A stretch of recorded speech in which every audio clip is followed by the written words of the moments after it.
관객 여러분한테 인사를 먼저 드려야 될 것 같아서 차례로 인사해 주시겠어요? 네, 안녕하세요. 감시 연출을 맡은 김현수라고 합니다. 반갑습니다. 네, 안녕하세요. 감시에서 여자역 맡은 배우 이채원입니다. 반갑습니다. 네, 안녕하세요. 감시에서 기속 역을 연기한 이재호라고 합니다. 네, 안녕하세요. 그 여자의 사주팔자 감독 이진아입니다. 네, 안녕하세요. 그 여자의 사주팔자에서 성우로 참여한 김성수라고 합니다. 네, 안녕하세요. 양밥 연출 박보람입니다. 감사합니다. 네, 조금만 가운데로 네, 그러셔도 될 것 같아요. 네. 일단은 저희가 관객 여러분의 질문을 받기 전에 감독님께서 작품 소개를 조금 해주셔도 좋을 것 같아요. 연출 의도도 좋고요. 죄송합니다. 제가 하다가 말았네요. 죄송합니다. 다시 양밥. 안녕하세요. 양밥의 령 역을 맡은 맹주원입니다. 안녕하세요. 양밥 촬영을 한 황현지입니다. 죄송합니다. 제가 잘 보이질 않아가지고 저도 이쪽으로 좀 나올게요. 네, 감독님 연출비도 잠깐 얘기해 주실 수 있을까요? 네, 저번 주에도 지휘를 했는데 오늘 안 떨릴 줄 알았는데 너무 떨리네요. 관객분들이 가까이 오셔가지고. 네, 맞습니다.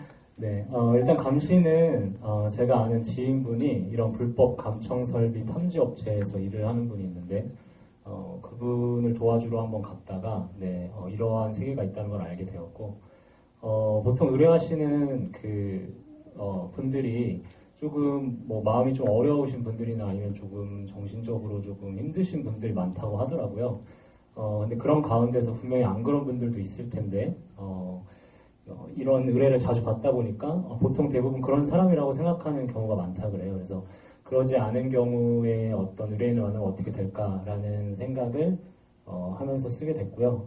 무엇보다 이제 그런 식으로 몰래 몰카를 설치하는 사람들은 대부분 스토킹이나 약간 그런 뭔가 관음의 욕구를 채우기 위해서 하는 경우가 많다고 했는데 저는 뭔가 그게 누군가를 좀 지키는 의미에서 지켜보는 방향으로 이거를 좀 이야기를 만들어 볼까라고 새로 생각을 하다 보니 아픈 아내를 지켜보는 어떤 남편의 이야기로 이렇게 서사가 진행됐던 것 같습니다. 그 여자의 사주팔자는? 그 여자의 사주팔자는 이제 한국 사회의 어떤 변화의 물결이 있던 시기에 블랙리스트 운동이나 미투 운동 같은 사회의 변화가 있던 시기에 제가 잠시 한국을 좀 도망쳐 있었었는데 그 시기에 그런 운동을 하셨던 앞장서서 사회를 변화시키려고 노력하셨던 분들이 그 이후에 이제 조금 계속 힘들어하시는 모습들을 보면서 사회는 더 발전해 나갔지만 그 개개인들은 아직도 좀 법이나 규제에서 구제를 받지 못한다라는 생각을 가지고 그분들에게 어떠한 판타지가 필요할까 그런 생각을 하면서 만들었던 작품입니다. 네, 양밥? 네, 양밥은 제가 생각했을 때 가장 한국적일 수 있는 이야기는 무엇일까?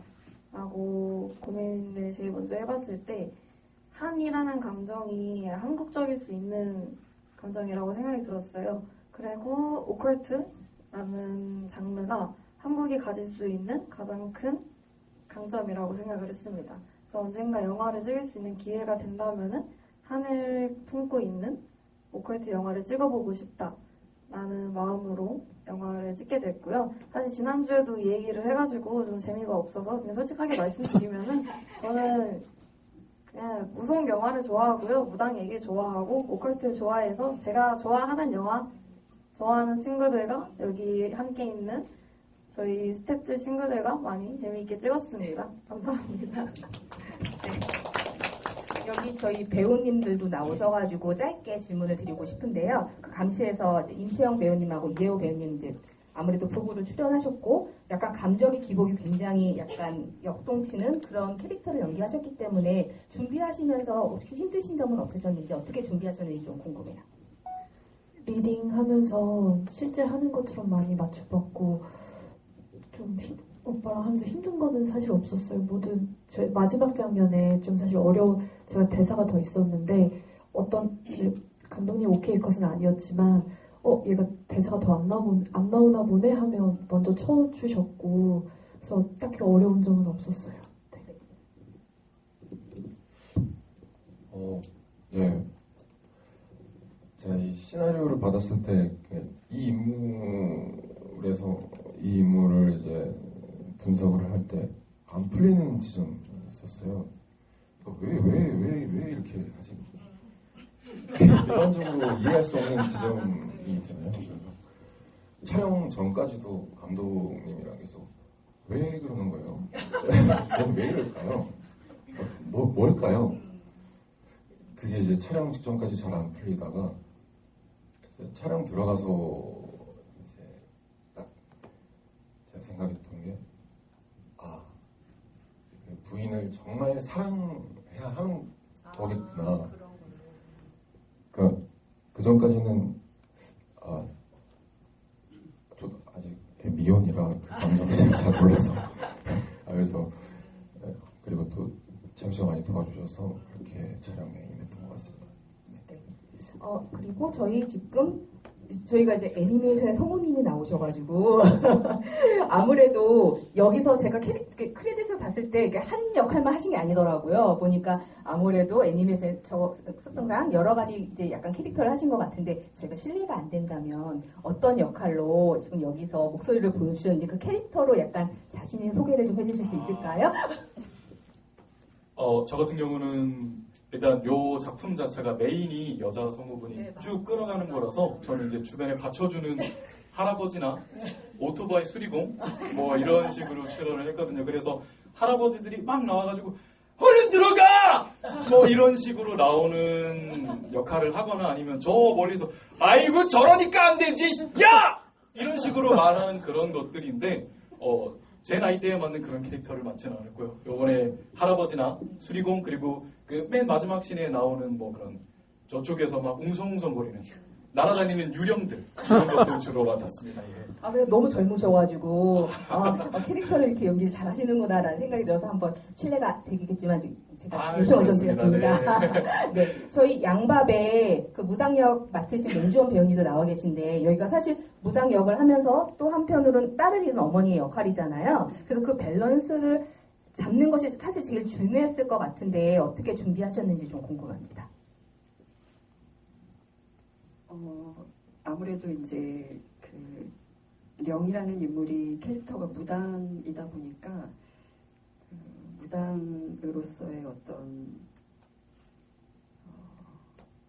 무당으로서의 뭐라 그래야 돼 도행수 네, 그런 지점 무당으로서의 어떤 행동 그리고 무당으로서의 근데 사실은 저 작품이 이제 구슬하고 그러니까 무당 같은 느낌이 들었는데 저는 그냥 주영이의 엄마로 더 많이 있었고 네, 제 딸을 억울하게 죽게 만든 그리고 또 그 이전에 그 주영이의 령이라는 인물도 남편한테 배신당하고 그런 한이 있는 인물이기 때문에 그쪽에 무당이라는 지점과 엄마라는 부분에 대해서 그 특별히 어떤 조금 더 어머니에 더 집중한 연기를 하신 걸로 집중했었고 이제 무당이라는 약간은 좀 색다른 저한테는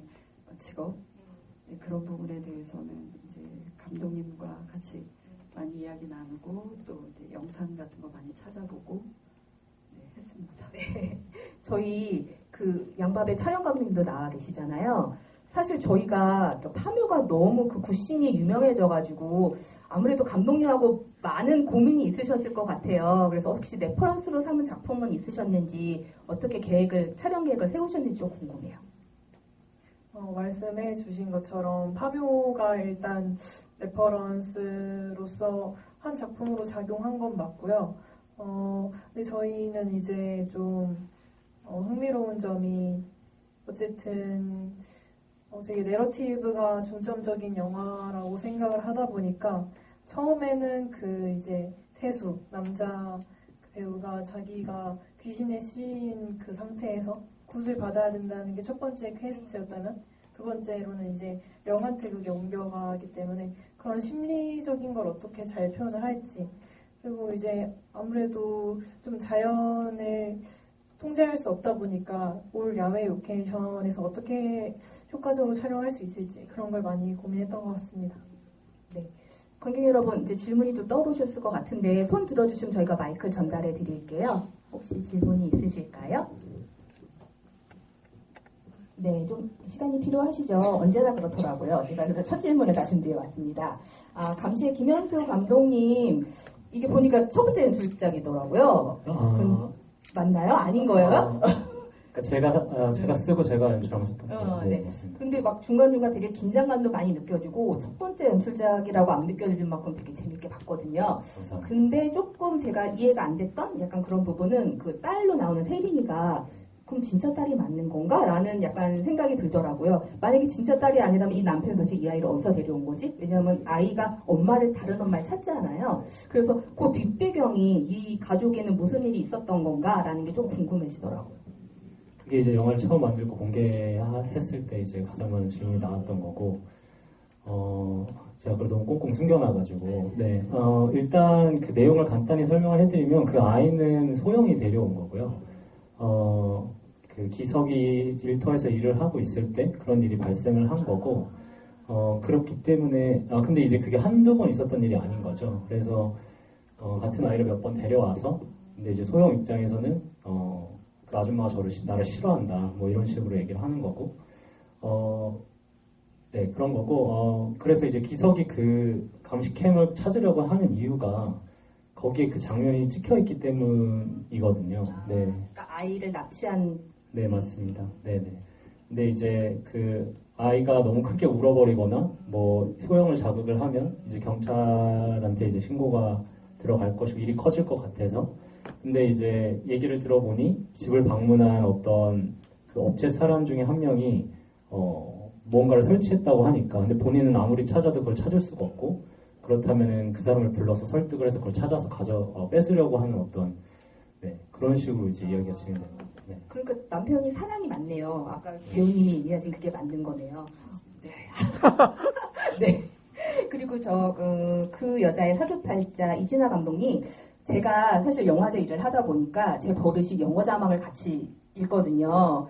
그런데 이제 주인공 이름이 이사나잖아요. 그런데 또 전직 군인 출신이고, 근데 영어식으로 이게 이름이 앞으로 오면 사나이가 되더라고요. 그래서 되게 재밌다. 어떻게 이렇게 하신 거지? 뭔가 의도하신 바가 있는 건가? 이 여자 캐릭터를 통해서 혹시 말하고 싶었던 것이 있었던 건가? 라는 생각이 들더라고요.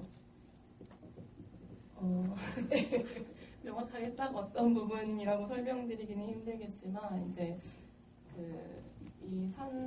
이사나라는 캐릭터가 군인이 됐고, 자기가 지키고 싶어 했던 어떤 진정한 가치들이 진짜 사나이라고 생각을 했고, 근데 그런 부분에 있어서 어떤 여성이나 남성의 차별이 굳이 필요할까라는 생각을, 제 작품에는 거의 여성이 차별받는 이야기들이 사주를 통해서 빗대어 해석하기 때문에 그렇게 나타났지만, 이제 군대 안에서는 사실 남성과 여성의 차이가 없이 그런 어떤 법적인 부분들로 인해서 이제 어떤 제재를 받는 어떤 소수의 사람들은 정의를 위해서 힘쓰다가 그렇게 되는 어떤 성별의 차이 없이 진짜 사나이라는 어떤 그런 대상들을 좀 이야기하고 싶었던 부분이 있었던 것 같고, 그리고 또 이제 거꾸로 하면 살아있는 아이라는 뜻도 있어서 이제 90년대생 중에서 살아있는 아이다라는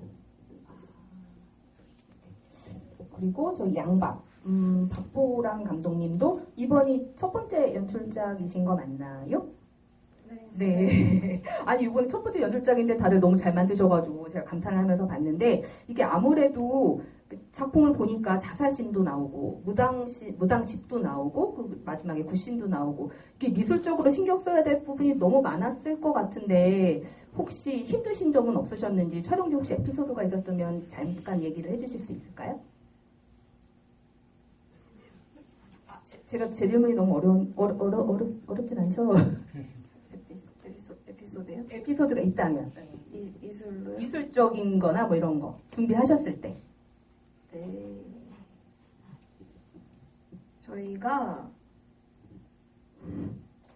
저희가 원래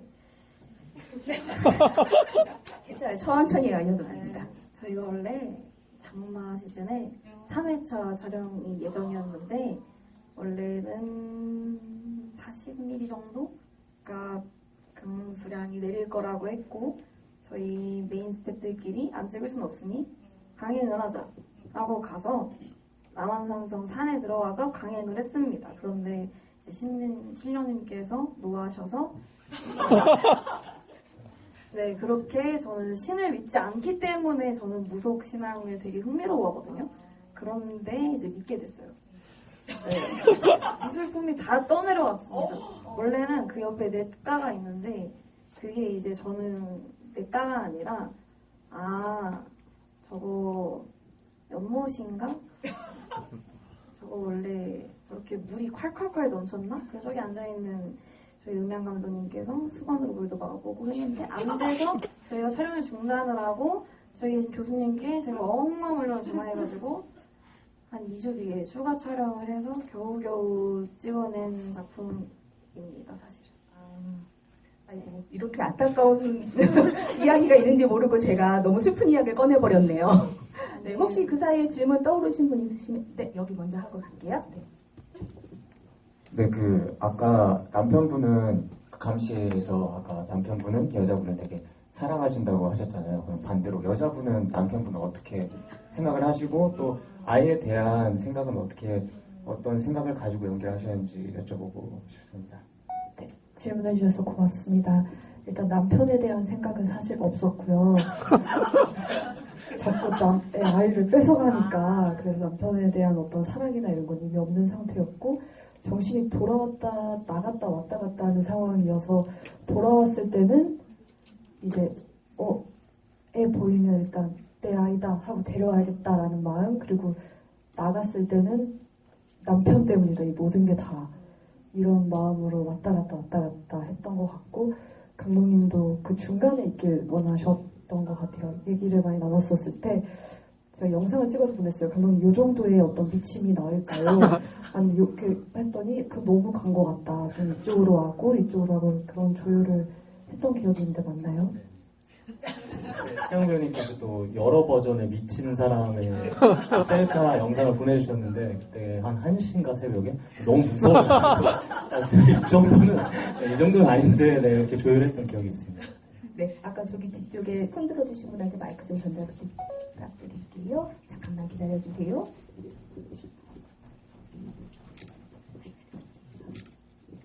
감시에서는 집 안에서 침묵 속에 대화가 많았잖아요. 영화고시 그 침묵 속의 대화씬이 주는 극도의 긴장감이 너무 좋았고요. 그리고 사주팔자에서 아기 동자가 먹는 동그란 핑크색 사탕을 먹는 이유가 뭔지 궁금하고요. 그리고 양밥에서 마지막 씬 영이 국밥을 먹는 씬이 이해가 잘 안 돼서 그 씬을 왜 찍었나 궁금합니다. 네, 일단은 여긴 칭찬을 받은 거니까 그냥 넘어가면 될 것 같고 이제 사주팔자부터 얘기해 주세요. 그게 제사에 올라가는 그 사탕인데요. 이제 원래 마지막에 아기 영혼들을 위해서 천도제를 지내주고 싶었는데 이제 시간 관계상 중편의 작업이 되다 보니까 그 부분은 삭제가 됐습니다. 네, 양박? 네, 마지막 씬이 되게 이상하잖아요.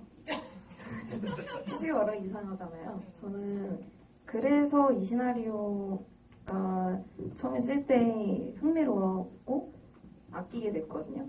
사람이 여자가 남편을 잃으면 과부고 자식을 잃으면은 지칭하는 말이 없다고 하더라고요. 그런데 대신에 자식을 잃으면은 미각을 상실한다고 하는데 그 중에서도 짠맛을 가장 크게 못 느낀다고 해요. 그래서 주영이 짠맛을 잃고 그리고 주영의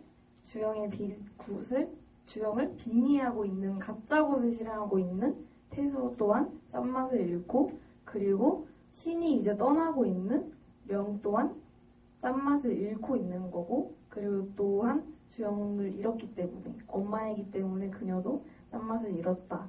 이렇게 중의적으로 생각해 주시면 되실 것 같습니다. 그 일부러 국밥신을 넣은 거는 국밥에는 꼭 소금을 넣어야 되니까 그래서 일부러 그렇게 정하신 거라는 걸까요? 네, 아무리 넣어도 짠맛이 나지 않아서 계속 소금을 넣고 예, 그래서 국밥을 정한 이유가 조금 궁금하셨던 것 같아요. 특히 왜 국밥이었는지에 대해서. 왜 먹는 신이 나왔는지. 구타가 배고파. 네네네. 아닙니다. 혹시 저희가 지금 거의 시간이 돼가고 있어서 마지막으로 한 분한테만 더 질문을 받을 수 있을 것 같아요. 네, 이쪽 분한테 마이크 좀 전달 부탁드릴게요. 네, 그 감시 감독님이랑 사주팔자 감독님께 질문드리고 싶은데, 그 감시 감독님께서는 그 작중에 나왔던 장비가 실제로 그런 도청 장비나 카메라를 탐지하는 장비였는지가 궁금하고, 사주팔자 감독님께는 그 극중에 나왔던 길잡이 아기 귀신이 혹시 산하에 유산되었던 아이로 봐도 되는지 궁금합니다. 네, 질문 너무 감사합니다. 네, 저 장비 빌리느라 힘들었고요. 실제로 네, 사용하는 장비고, 네, 뭐 촬영하면서 모든 장비를 다 찍진 못했지만 그 중에 가장 비주얼적으로 좀 혹할 만한 장비들을 좀 엄선해가지고 네, 찍었고, 저희가 레퍼런스로 삼은 영화 중에 그 코폴라의 그 컨버세이션이라는 영화가 있는데 거기서 나오는 비슷한 장비예요. 이렇게 그래서 그 장비, 네, 그걸 메인 장비로 해서 좀 사용을 했습니다. 와, 그 영화 진짜 오래된 영화인데 아직도 그 장비를 사용한다는 게 더 놀라운데요, 지금 저는. 네, 사주팔자. 그 설정상으로는 사실 아기동자 사나는 동갑이고요.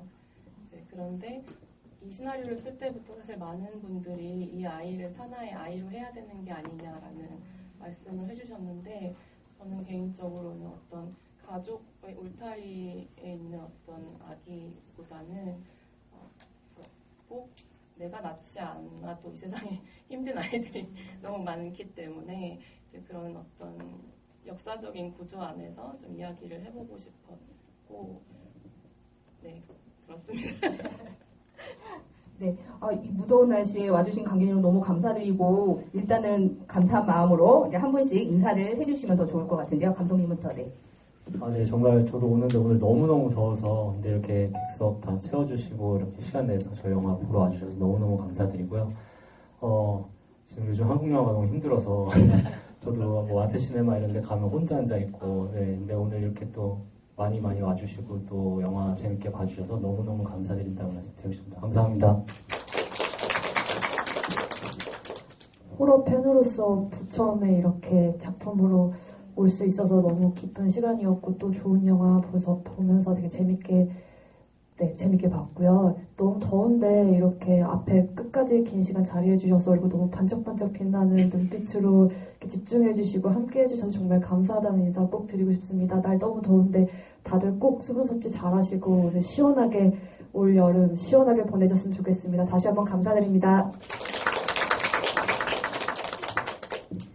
네, 저 부천의 작품으로 처음 와서 이렇게 또 좋은 에너지 받고 가는 것 같습니다. 항상 더위 조심하시고요.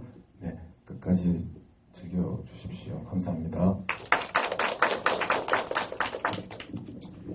2010년에 동기들과 같이 만든 작품으로 부천 판타스틱에 왔고 지금 15년 만에 다시 오는 자리라 감회가 되게 새로운데 아까 한국 영화 말씀하셨지만 한국 독립 애니메이션 굉장히 어렵습니다.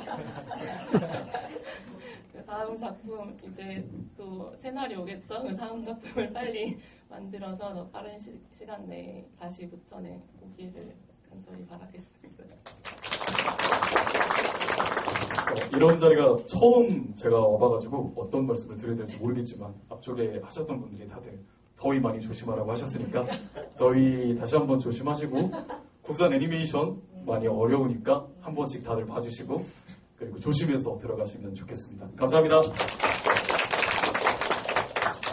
네, 저도 무더운 여름 사실 좀 서늘하게 저희 섹션과 함께 보내셨으면 좋겠고 그리고 한 분 한 분 다 말씀드릴 수는 없지만 저희 양밥에 참여한 우리 스태프분들 그리고 양밥을 위해서 이제 후원해주신 우리의 소중한 친구분들, 가족분들, 그 무엇보다 양밥을 너무 소중하게 생각해주신 소정 교수님께 너무 감사하다는 말씀 드리고 싶고요. 그리고 오늘 자리에 없는 배우분 수연이랑 인호 오빠, 그리고 옆에 계신 맹주원 선배님께 너무 감사하다는 말씀 드리고 싶습니다. 오늘 자리에 객석 꽉 채워주셔서 너무 감사합니다. 감사합니다. 저희 양밥 좋은 평가 해주시고 이렇게 좋은 영화제에 훌륭한 누구나 다 꿈꾸는 영화제에 초대해 주셔서 너무나 감사하고 영광입니다. 여기에 또 저희 영화 봐주신 모든 분들께 깊이 감사드립니다. 감사합니다. 네, 영화를 공부하고 있는 학생으로서 이 자리에 있는 게 너무 영광스럽고 아직도 믿기지 않는데요. 앞으로도 더 열심히 하겠습니다. 그리고 네, 더위 조심하시고 돌아가시는 길도 안전히 가시길 바라겠습니다. 감사합니다. 동생 여러분에게 감사하다고 인사드리고 끝낼까요? 여러분 찾아주셔서 감사합니다. 감사합니다.